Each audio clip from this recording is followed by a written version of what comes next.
요한복음 12장 사랑의 향기라는 제목으로 말씀 나누길 원합니다.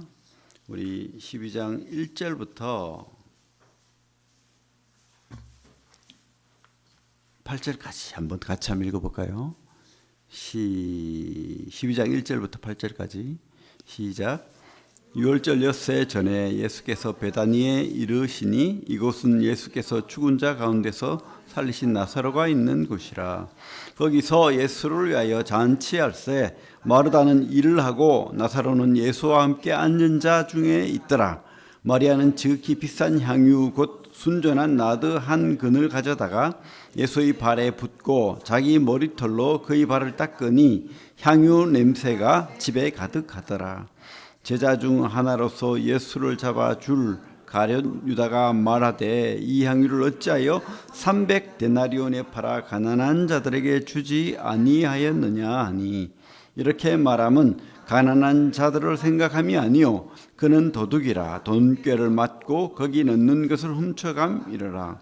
예수께서 이르시되 그를 가만두어 나의 장례할 날을 위하여 그것을 간직하게 하라.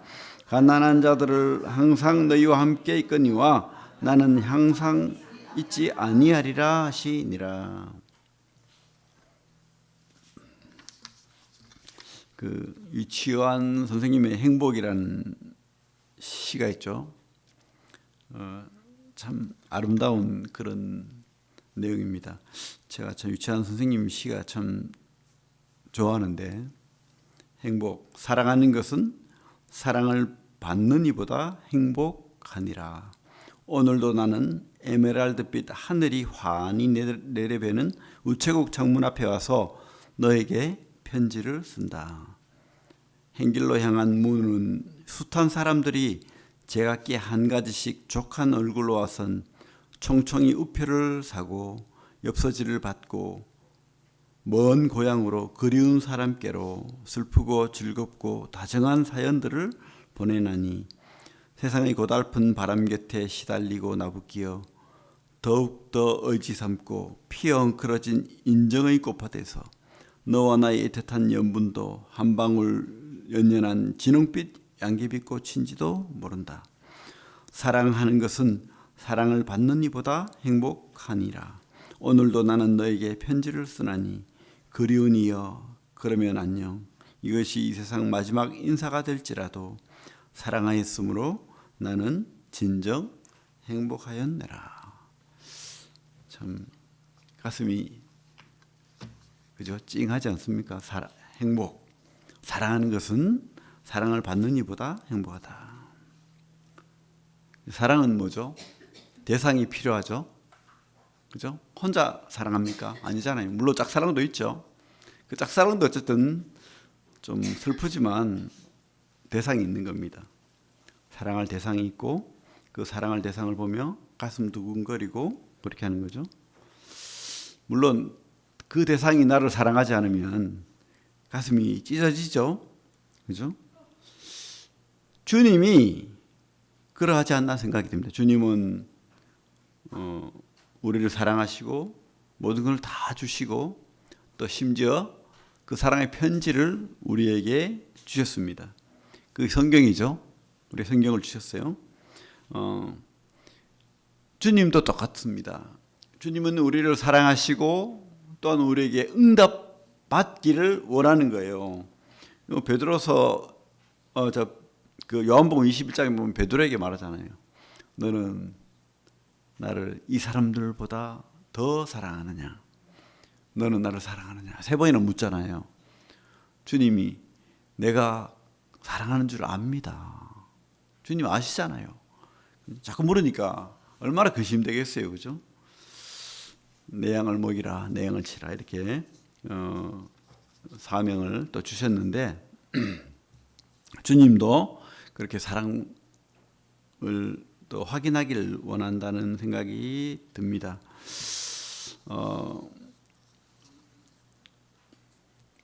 우리 요한복음 3장 16절 아시잖아요. 하나님이 세상을 이처럼 사랑하사 독생자를 주셨으니 이는 저를 믿는 자마다 영생을 얻게 하려 하십니다. 다 주는 사랑. 그게 바로 우리 사랑의 편지, 성경 아닐까요? 다 주는 사랑. 그 사랑의 편지를 우리가 받았어요. 그죠? 그래서 우리가 어떻게 또 주님 앞에 응답해야 될 줄로 우리가 또 생각하게 됩니다. 요한복음 이 어떤 연극의 무대라고 생각하면 그 12장 그 앞에 부분 무대는 어떻습니까?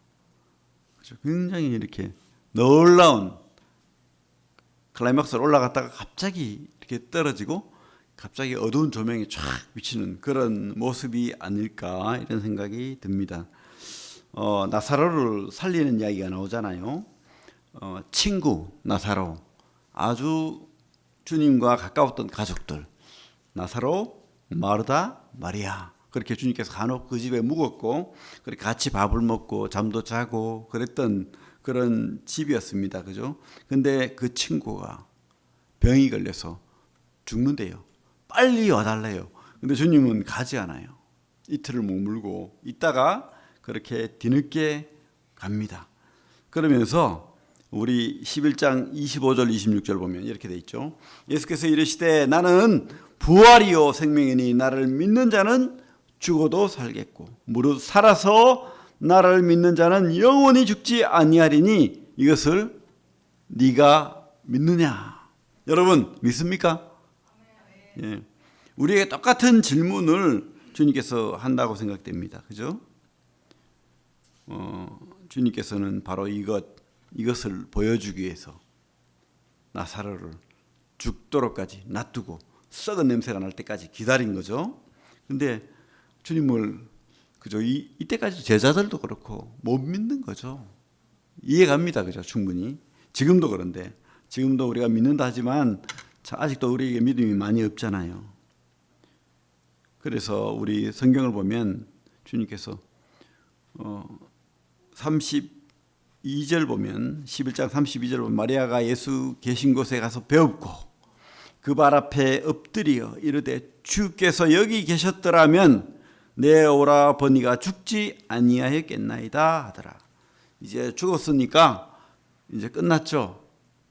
이제 끝난 거예요. 이렇게 말하는 거죠. 그리고 예수께서 33절에 그가 우는 것과 또 함께 온 유대인들이 우는 것을 보시고 심령에 비통히 여기시고 불쌍히 여기사. 그죠? 주님 믿는다는 사랑한다는 이 마르다 마리아 주님의 능력을 많이 봤지만 그죠? 아직도 주님을 잘 모르고 그 능력을 모르고 오신 이유를 모르는 거죠. 그래서 주님께서 말합니다. 이르시되 그를 어디 두었느냐 이르되 주여 와서 보옵소서 하니 예수께서 눈물을 흘리시더라. 어떤 눈물일까요? 참 죽은 나사로가 불쌍해서 모르겠어요. 제가 볼 때는 참 이 믿음 없고 이 죽어가는 믿음을 주님이 부르신 그 목소리를 깨닫지 못하는 주님을 제대로 알지 못하는 그 사람들을 향한 연민의 눈물이 아닐까. 또 지금 이 순간까지도 우리에게 보여주는 그런 눈물이 아닐까라는 생각이 듭니다. 그죠? 그래서 참 많은 사람들이 이 사건을 통해서 나사로가 이제 부활했죠. 살아났습니다. 그래서 깜짝 놀라는 일이죠. 죽었던 시체 냄새나는 그죠? 삼배로 두르고 이제 썩은 냄새가 나고 진물이 다 흐르는 그런 시체가 벌떡 일어나서 걸어 나오니까 풀어놓아 다니게 하라. 그래서 많은 사람들이 믿고 그렇게 주님을 따라가는 그런 모습을 보여줍니다. 그런데 문제는 뭐죠? 이 클라이막스적인 주님이 영광을 드러냈지만 그 사건이 어떤 모습을 보입니까? 53절, 54절 11장 보면 같이 한번 읽어볼까요? 시작. 이날부터는 그들이 예수를 죽이려고 모여하니라. 그러므로 예수께서 다시 유대인 가운데 드러나게 다니지 아니하시고 그 길을 떠나 빈들 가까운 곳인 에브라임이라는 동네에 가서 제자들과 함께 거기 머무시니라. 깨닫지 못하는 겁니다. 주님이 그 사랑을 완벽하게 보여주시고 그 능력을 보여주시고 했지만은 답이 어떻게 돌아옵니까? 죽이려고. 참 이게 안타까운 거죠. 우리 진심을 모르는 것, 그죠? 하지만 뭡니까? 우리 유치한의 그 행복이라는 시처럼 사랑을 받는 것보다 사랑하는 것이 행복하다.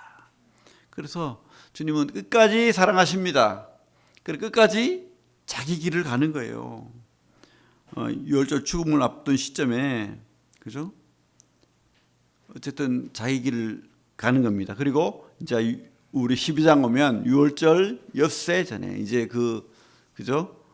주님의 그 죽음을 앞둔 그 주, 한 주 그 앞에 이렇게 잔치가 벌어집니다. 이 잔치는 많은 의미를 가지고 있습니다. 부활의 잔치를 상징한다고 보입니다. 죽었던 나사로가 그 잔치에 참여했어요. 바로 우리와 같은 이 시대의 사람들도 죽었던 사람들도 있고 또 죽을 사람도 있겠죠. 그런데 주님께서 하는 말이 뭡니까?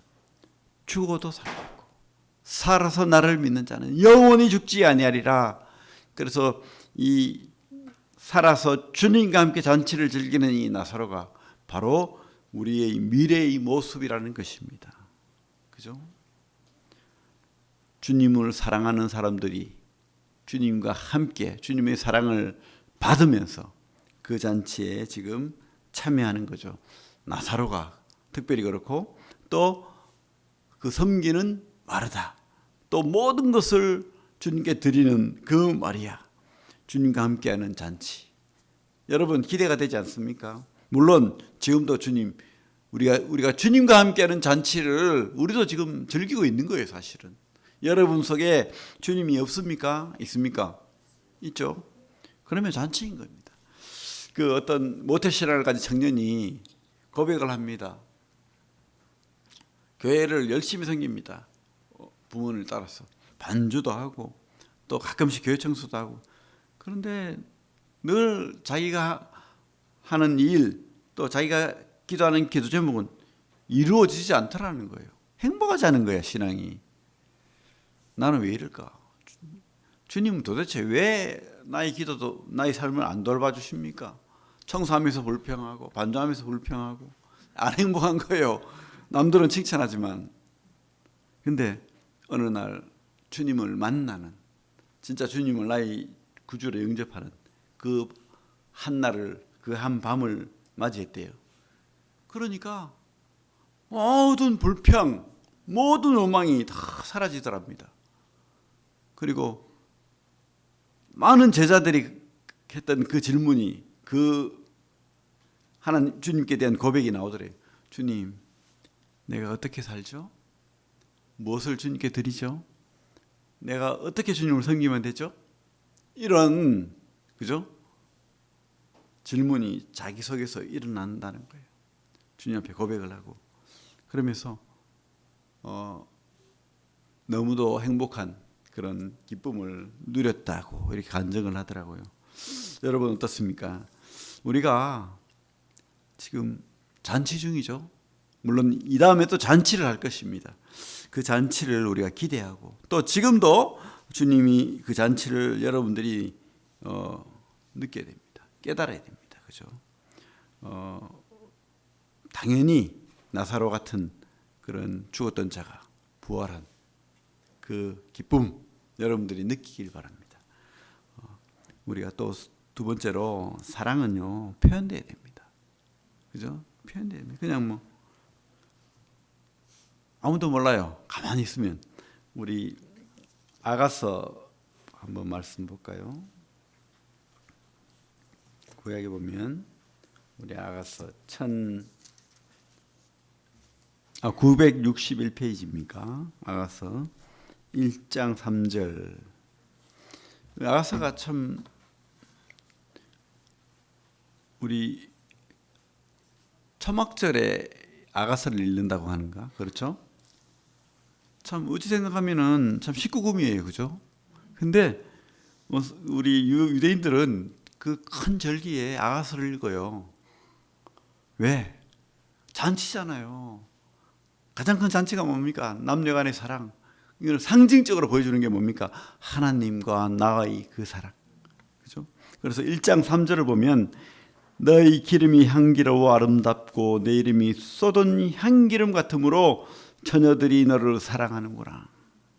12절 왕이 침상에 앉았을 때 나의 나도 기름이 향기를 뿜어냈구나. 그죠? 하나님이 우리 주님이 사랑을 하고 또 그 비싼 나도 향기름, 이게 인도산이랍니다. 인도산. 그래가지고 굉장히 비싸다. 물론 여기 12장 요한복음 12장 다시 오면 분명히 나와 있어요. 12장 3절에 마리아는 지극히 비싼 향유, 지극히 비싼 향유, 곧 순전한 나드 한 근. 이게 여기 우리 성경에는 300데나리온, 한 데나리온이 노동자 일일치 그죠? 임금이죠. 그러면 300데나리온은 결론은 연봉과 같은 거예요. 환산하면 2천만 원이 넘는 겁니다. 그리고 이런 향유를 우리 처녀들이 시집가기 전에 준비한대요. 진짜, 그죠? 이 결혼 그 준비물로 비싼 나다향, 이거 평생을 쓰는지 모르겠어요. 이게 참 비싼 거니까 이걸 준비해 가지고 시집 간대요. 그러니까 자기 모든 것이 되는 거예요, 이걸. 근데 이거를 주님 앞에 내놓은 겁니다. 그리고 주님이 발에 붓고 자기 머리칼로 주님을 씻기는 거예요. 사랑은 표현되는 겁니다. 드러내야 돼요. 드려져야 되는 거예요. 어떻게 해요? 주님 앞에. 또 성도는요, 주님 앞에 드러낸다는 것이 뭡니까? 성도 간에, 또 교회 안에서, 또 믿지 않는 구도자 앞에서, 바로 이게 부부 간에, 가족 간에 이게 드러나야 될 줄로 믿습니다. 자기 모든 것으로 주님이 그 사랑, 받은 사랑을 주님에게 드러내야 되겠죠. 그 사랑을 어디에? 주님은 뭐죠? 우리에게, 우리 성도에게 한 것이, 우리 믿지 않는 자들에게 한 것이 바로 나에게 한 것이다. 이렇게 말씀하십니다. 사랑은, 진짜 사랑은 표현되는 것입니다. 그냥 입 다물고 사랑합니다 하는 게 아니죠. 그래서 참 우리가 진짜 사랑하는 그 잔치에 참여한 자로서 사랑을 표현하는 우리 성도님들이 다 되기를 바랍니다. 근데 여기 우리 12장 1절에 이 마리아와 다른 또 다른 사람이 있잖아요. 누굽니까? 가룟 유다. 참 그죠? 똑똑한 사람이었던 것 같아요. 계산도 잘하고 어디 출신인지는 모르겠지만 그래서 이 사람이 회계를 맡았습니다. 아주 이렇게 행정 업무를 잘하니까. 근데 성경은 뭐라고 하고 있죠? 그는 도둑이라. 돈꾀를 맞고 거기 있는 것을 훔쳐갑니다. 알고 보니까 이 자가 주님을 사랑하고 주님을 깨달은 자가 아니었던 거예요. 뭡니까? 목적이 돈이었던 거예요. 이 땅 눈에 보이는 거. 분명히 나사로의 그 부활과 주님의 많은 이적들을 봤지만 계속해서 그는 믿지 못하는 겁니다. 위선적인. 그래서 우리가 진짜, 여러분 진짜 믿습니까? 그런 질문을 할 수밖에 없어요. 우리가 혹시 우리 속에 마리아와 같은 나의 모든 것을 드려도 아깝지 않은 주님에 대한 확신, 믿음이 있는지, 아니면 가룟 유다 같이 얄팍한, 말로는 가난한 자들에게 나눠주고 얼마나 좋아요, 그죠? 주님이 기뻐하는 일 아니겠습니까? 근데 그것은 가짜였어요. 주님께서 뭐라고 합니까? 가난한 자들은 항상 너희와 함께 있거니와 나는 항상 있지 아니하니라. 이 마리아가 주님을 보면서 주님이 곧 죽을 수도 있다라는 것을 깨달았는지 아닌지는 정확히 나와 있지 않지만, 그죠? 주님을 위해서는 나의 모든 것을 들여서 주님을 섬기고 싶다는 그 마리아와 가룟 유다는 분명히 다른 믿음입니다. 겉은 오히려 가룟 유다가 제자고 주님을 열심히 따라다니고 섬겼지만 그 근본은 아니었던 거죠. 여러분, 진짜 믿음을 여러분들이 가졌는지 우리가 돌아봐야 되겠죠. 그리고 우리 사랑은 표현돼야 될 줄로 믿습니다. 그리고 사랑하는 자가 행복한 자입니다. 사랑을 받는 자도 행복하지만 무엇보다 사랑하는 자가 행복합니다. 주님의 사랑을 드러내고 그렇게 교회 안에서 성도 안에 또 믿지 않는 영혼들을 위해서 여러분 사랑합시다. 그래서 우리 모든 것을 드릴 수 있는 그런 사랑을 표현하는 자가 되기를 바랍니다. 먼저 주님의 사랑을 받아야 되겠죠. 내가 그 잔치에 참여한 자가 되어야 될 줄로 믿습니다. 그리고 진짜 주님의 나라를 소망하고 주님을 바라보는 따라가는 그런 성도님들 다 되기를 바랍니다. 기도하겠습니다. 주님, 마리아가